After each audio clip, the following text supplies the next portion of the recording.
Iron Dome جو ہے وہ حافظ اللہ ہو یا وہ مسلمانوں کو بھی بچا رہی ہے، یہ اسلام کی ایک خاص شک کے اندر یہ ٹریزن میں آتا ہے، اسلام سے بغاوت میں آتا ہے۔ ہمارے پیارے بھائی انجینئر محمد علی مرزا سے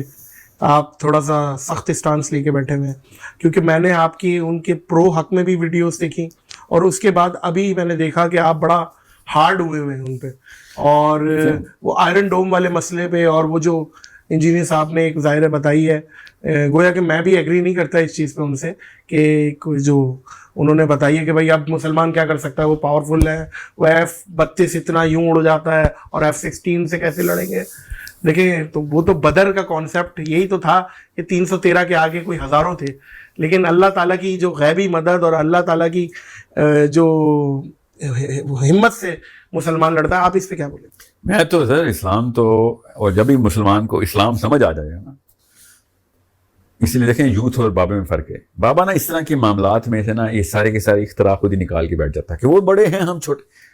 اسلام تو ڈھونڈتا ہی نارملی ہے، میں تو چاہتا ہوں پوری دنیا میرے اکیلے کے اگینسٹ ہو، ورنہ کیا مزہ نا اسلام کا۔ واہ، آسان قسم کی کہانیاں، یہ اس طرح کے فلسفے جو ہے نا، یہ اس پہ ایمان نہیں ٹیسٹ ہوتے۔ ایمان ٹیسٹ تب ہوتا ہے جب پوری دنیا اکیلے میرے کے سامنے آ جائے یا میرے بچے کے سامنے آ جائے، تب پتہ چلتا ہے کہ اندر سے اسلام کتنا تھا میرا۔ سو F-35 کا F-72 کو اور ہمارے F-16 چھوڑے، میں اکیلا خود بغیر کسی بندوق کے کھڑا ہوں، تب پتہ چلے گا کہ بھئی اندر اللہ موجود تھا بھی کہ نہیں۔ ہم نے اگر F-72 ہمارے پاس ہو اور F-35 ان کے پاس ہو تو پھر ہم نے کون سا اسلام اور ایمان ٹیسٹ کیا؟ ایمان تو ٹیسٹ یہ ہوگا۔ میں یہ نہیں کہہ رہا ہوں ہم نے مشینری، اللہ تعالیٰ نے ہی حکم دیا وَأَعِدُّوا لَهُم مَا اسْتَطَعْتُم مِّن قُوَّةٍ کا، ہم نے بنانے ہیں F-35، ہم نے بھی اور بھی ٹیکنالوجی بنانی ہے، مگر ایمان کے اوپر ڈینٹ نہ ڈالیں اس طرح کی باتیں، وہ بھی بچے کے ایمان کے اوپر، کہ وہ تو وہ بڑے ہو گئے، ہم وہ بہت چھوٹے ہو گئے۔ سو یہ تو ایک معاملہ ہے یہاں پہ۔ سر مجھے یہاں ایک مثال، سوری آپ کو انٹرپٹ کر رہا ہوں، حضرت ابراہیم کی خلیل اللہ، جب انہیں آگ میں ڈالا گیا تو گرگٹ نے آگ بھڑکائی اور کبوتر نے وہ کی، نہ وہ آگ بھڑکا پایا نہ کبوتر بجھا پایا، لیکن تاریخ یاد کبوتر کو کرے گی، اس نے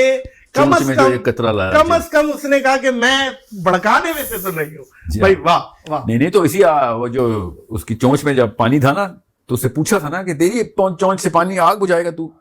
تو اس نے کہا مجھ سے آگ کا سوال نہیں، مجھ سے چونچ کا سوال ہونا ہے، چونچ کا سوال ہونا ہے۔ بھائی واہ، ٹھیک ہے۔ تو یہ مت سوچیں کہ آپ کے پاس F-16 ہے یا F-8 ہے، آپ کے پاس ایز لانگ ایز اللہ عز و جل کا ایمان موجود ہے کہ میرا اللہ پہ ایمان ہے، تو باقی کے کوئی معاملات نہیں ہیں۔ مگر میرا اصل میں مسئلہ جو ہے نا وہ ان سے یہ نہیں ہے۔ اس دفعہ میں آپ کو آسان کر کے بتاتا ہوں، جب جنگ چھڑ چکی ہو، جو کہ ہم پہ چھڑ چکی ہے، ہمارے 40,000 بچے شہید ہو چکے ہیں فلسطین میں، اللہ، اور جب پوری طریقے سے آپ رفح کے اندر انویژن، جس ڈیٹ پہ یہ پوڈ کاسٹ ریکارڈ 2 دن ہو گئے، 48 آورز ہو چکے ہیں، رفح میں بچے شہید ہو رہے ہیں ہمارے، ٹھیک ہے۔ اس دوران اسلام کے جو اصول ہیں، ان اصولوں کے اندر آپ کسی بھی موقع کے اوپر عوام کے اندر یہ والا کانسیپٹ ڈالنا شروع کر دیں کہ آئرن ڈوم جو ہے وہ حافظ اللہ ہو یا وہ مسلمانوں کو بھی بچا رہی ہے، یہ اسلام کی ایک خاص شک کے اندر یہ ٹریزن میں آتا ہے، اسلام سے بغاوت میں آتا ہے۔ یہ تمام علماء کو پتا ہے میں کیا کہہ رہا ہوں۔ اگر مرزا صاحب کو نہیں پتا، ان کو چاہیے کہ پڑھ لیں کہ آپ کس پلیٹ فارم پہ ہیں، اس کو ایزی مت لیں۔ مائکرو فون ایک چھوٹا سا معاملہ نہیں ہوتا، آپ کے پاس اتنی ملینز اور بلینز کی فالوئنگ ہے، آپ نے اگر اس موقع کے اوپر 0.0001% بھی وہ والی فلیور دکھا دیا جب جنگ کے معاملات میں یہودی پوری طریقے سے بچے مار رہا ہمارے، اور آپ نے ان کی بندوق کی یا ان کے توپ کی یا ان کے توپ خانے کی تعریف کرتے ہوئے ہمارے کسی بھی بچے کے ذہن میں ہلکا سا بھی خوف ڈال دیا، ہلکا سا بھی، یا پھر ان کی تعریف کرتے ہوئے یہ بتا دیا کہ ان کی آئرن ڈوم ہماری بھی حفاظت کر گئی ہے، تو یہ دونوں کلازز اسلام کی ایک خاص شک میں آپ کا اسلام فارغ کر دیتی ہیں۔ سو توبہ طائب کریں، مجھے پتا ہے آپ کی نیت ٹھیک ہے، مگر یہ مسئلہ مس ہینڈل ہو سکتا ہے، ہو گیا ہے۔ اگر جنگ کے معاملات ہو، وہ والا اسلام نہیں لگتا جو امن کا اسلام ہے۔ امن کے اسلام میں وہ سینسٹیوٹی نہیں ہے جو جنگ کے حالات میں اسلام کی سینسٹیوٹی ہے۔ اتنا نازک مرحلہ ہوتا ہے جب دشمن حملہ آور ہوا ہو، آپ نے اپنا منہ بھی دھیان سے کھولنا ہے اور اپنے الفاظ کا چناؤ بھی دھیان سے کرنا ہے۔ بنو قریظہ میں صحابی نے انٹر ہوئے تھے، جنگ کا معاملہ تھا، اور بنو قریظہ کی شورا بیٹھی ہوئی تھی، اور صحابہ کو حکم تھا کہ خالی چیک کر کے آؤ کہ وہ کیا کر رہے ہیں، اور صحابی غالباً ابو لبابہ تھے، انہوں نے جو کہ بنو قریظہ کو جانتے تھے، بنو قریظہ نے صحابی کو دیکھا، ان کی شورا نے، اور گھوڑے پہ آئے ہیں صحابی، انہوں نے جلدی سے آنکھوں میں پوچھا کہ باہر کا حالات کیا، ایسے کر کے نا ایسے پوچھا اس نے کہ باہر کیا مسلمان کیا سوچ رہے ہیں، اور صحابی نے بس ایسے کیا گھوڑے پہ اچھا کہ تم نہیں بچنے والے. جیسے ہی ایسے کیا انہوں نے,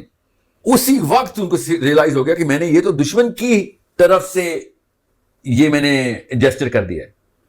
یہ تو میں ان کی سائڈ کا جسچر کر دیا ہے. ان کو کیوں بتایا میں نے کہ کیا ہونے والا ہے, حالانکہ جو ہونا تھا وہ تو ہونا تھا, نہ کوئی وہ چینج ہوا اور سارے کے سارے قتل ہوئے بنو قریظہ. اسی وقت صحابی نے گھوڑا اسی سیکنڈ میں واپس پلٹا ہے, مسلمانوں کی صفیں کو چیرتے ہوئے صحابی مسجد نبوی میں گئے, ستون سے اپنے آپ کو باندھ لیا کہ میں تو اسلام سے فارغ ہو گیا. اللہ اللہ اللہ 60 دن تک بندے رہے ہیں وہ, جہاں تک کہ اللہ کی آیت نازل ہوئی. ام حبیبہ نے کہا کہ یا رسول اللہ میں سناؤں ابو لبابہ کوئی آیت کہ یہ اللہ نے اس کو آج بخشا ہے. آپ سمجھیں جنگ کے معاملات میں کتنا سینسٹیو معاملہ ہوتا ہے, اور ہم آئرن ڈوم حافظ اللہ بول رہے ہوں اور یہ بتا رہے ہیں مسلمانوں کی بھی حفاظت کر رہی ہے, وہ جو فلسطین کے مسلمان ہیں ان کی بھی نیچرلی حفاظت کر رہی ہے وہ. یہ زیادہ بڑا معاملہ ہے. یہ چھوٹا معاملہ تھا ان ٹرمز آف کہ کتنا نقصان کیا ہے یا کتنی جو ہے نا ریپرکشن کس لیول پہ جاتی ہے. سو یہ اس لیے سمجھنے کی کوشش کریں, اسلام کو ایزی نہ لیں.